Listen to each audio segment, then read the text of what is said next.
of Hebrew-type people in Egypt. There's one particular document which is quite amazing. It's called the Brooklyn Papyrus. And this actually is a list of domestic servants from one estate. We have maybe up to 100 people listed as slaves in Egypt.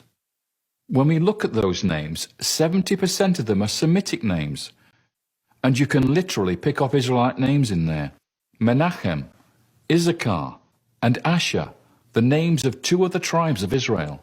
Shiphrah, one of the Hebrew midwives in the Exodus story, a name that appears in this document.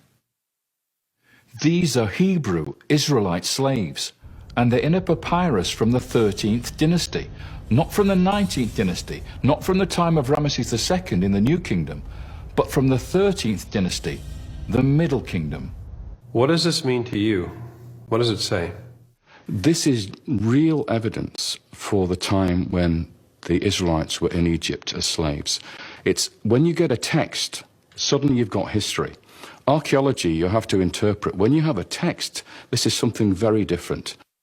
David, can you put a specific date on? It's dated to 1 reign. The name of the king appears on it, and the king is called Sobekotep III. Now, he's the first king of a mini dynasty in the 13th dynasty, where you have maybe 4 or 5 very powerful rulers coming to the fore, a family of strong pharaohs. And this could be the pharaoh who did not know Joseph, the one who enslaved the Israelites, because it comes maybe 3 or 4 generations after the Middle Kingdom, when Joseph arrives in Egypt. We suddenly find this strong pharaoh, Sobekotep III, and we have this list of slaves with Israelite names.